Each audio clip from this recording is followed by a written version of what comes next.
Mort imminente, on dit que c'est une des plus documentées à travers l'histoire, à travers ce qu'on connaît de cette expérience-là. Alors, donc, on en était rendu au moment où vous êtes dans la lumière. Qu'est-ce qui se passe à partir de ce moment-là?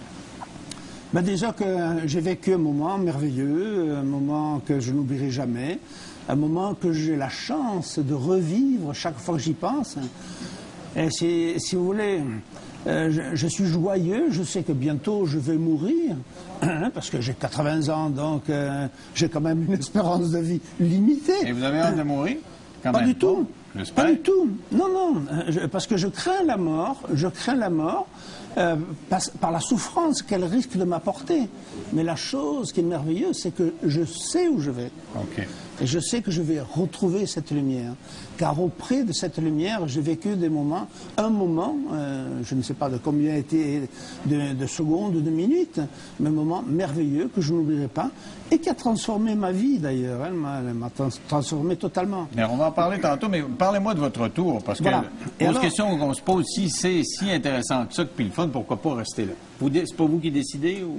Bien sûr que non, c'est pas moi qui décide. Alors ça se passe comment? Ben, ça se passe parce que au bout d'un certain temps, cette lumière auprès de laquelle j'ai vécu un bonheur ineffable, merveilleux, cette lumière s'est éloignée de moi. Elle s'est éloignée de moi et c'est pas la lumière qui partait, c'est moi qui revenais.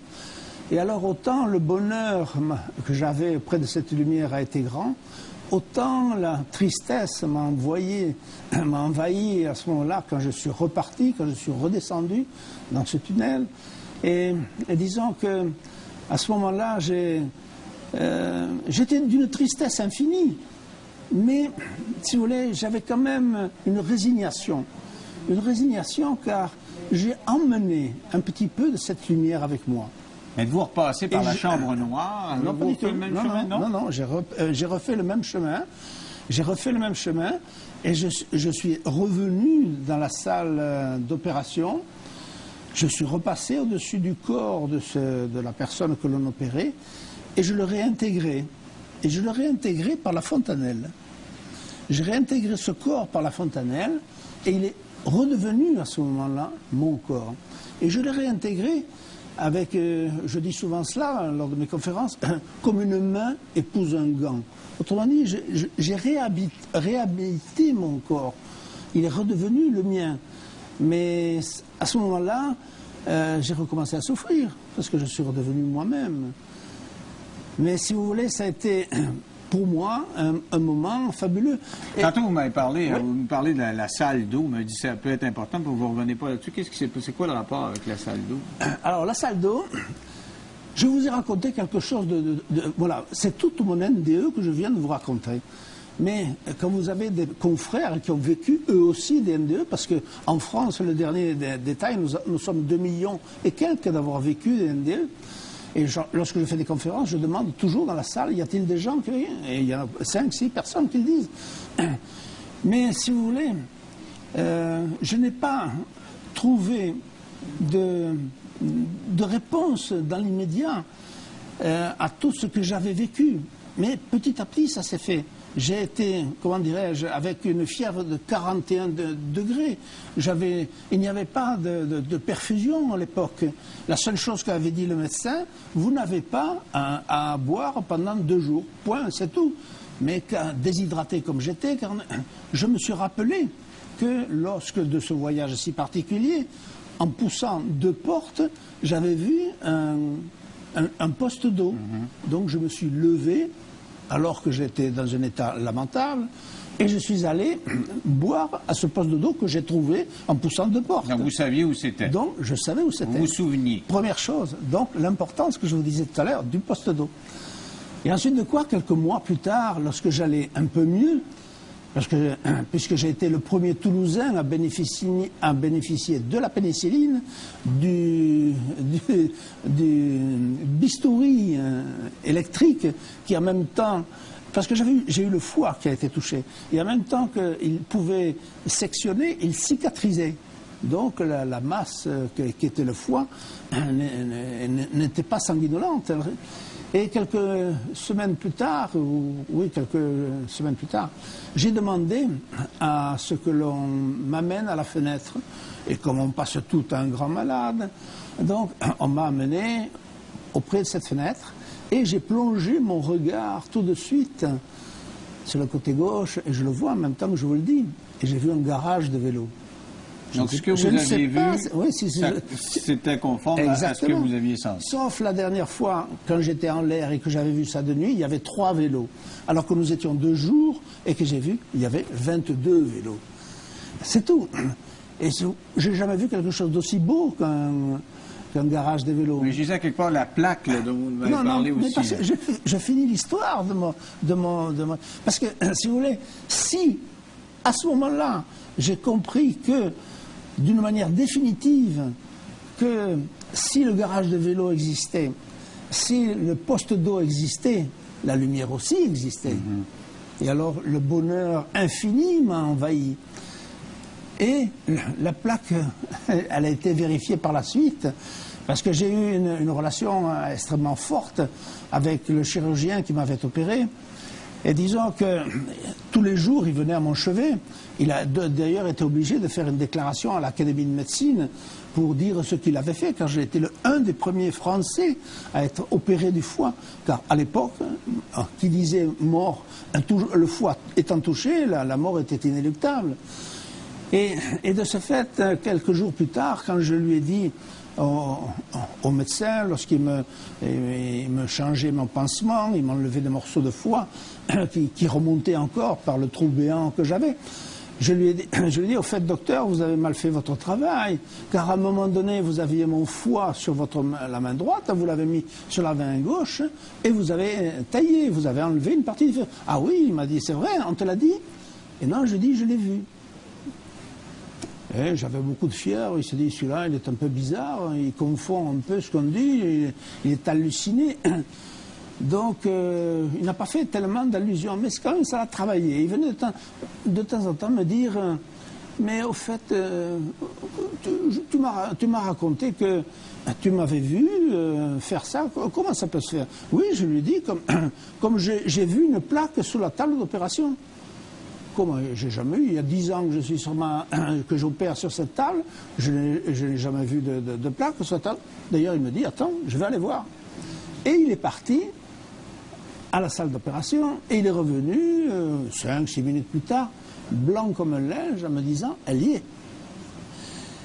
Et de voir cet homme, ce scientifique, qui m'a découvert brusquement avec un air qui était plus affectueux que professionnel, si vous voulez. Et plus tard, après, quand je marchais, quand je commençais à me lever, il m'a dit, tiens, viens, on va aller voir la salle d'opération. On va aller voir la salle d'opération. Et à la salle d'opération, il m'a dit, je vais te montrer la... Non, je lui ai dit, moi, je vais vous dire où elle est, la plaque. Et j'ai enlevé, effectivement, le molleton, simplement sur une distance de 20 cm, et la plaque est apparue parce que je savais qu'elle était là. Vous l'aviez vu au travers du matelas. Si vous voulez, on va faire une petite pause et au retour, on va voir ce que ça a changé dans votre vie, parce que votre vie a été passablement bousculée par cet événement-là. On en parle dans 3 minutes. À tout de suite.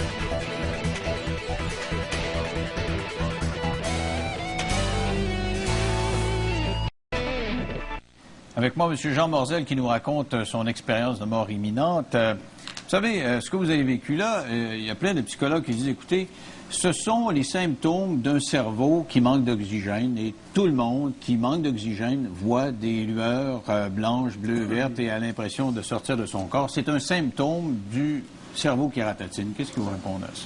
Mais je réponds à ça qu'on peut voir des couleurs, mais on n'a pas la possibilité de voir un garage de vélo, on n'a pas la possibilité de voir une plaque sur une table d'opération.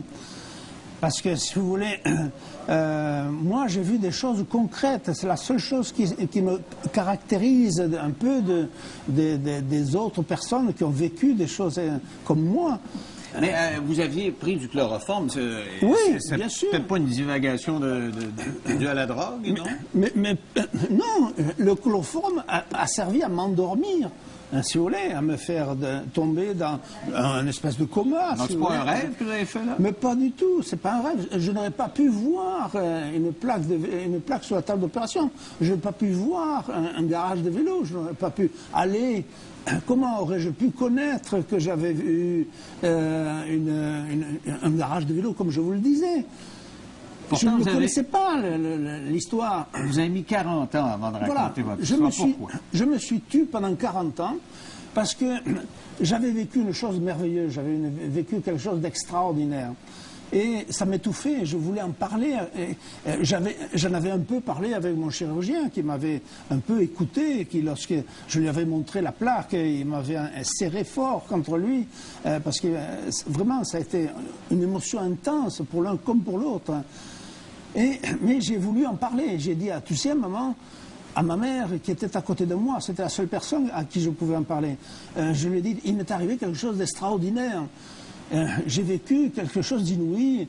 Je suis monté dans un tunnel et sur ce tunnel, il y avait un voile bleu qui était agité par le vent. Ma mère, très prieuse, très catholique, elle m'a dit, elle s'est écriée, merci, merci ma bonne mère, merci la Sainte Vierge, c'est elle qui t'a sauvé.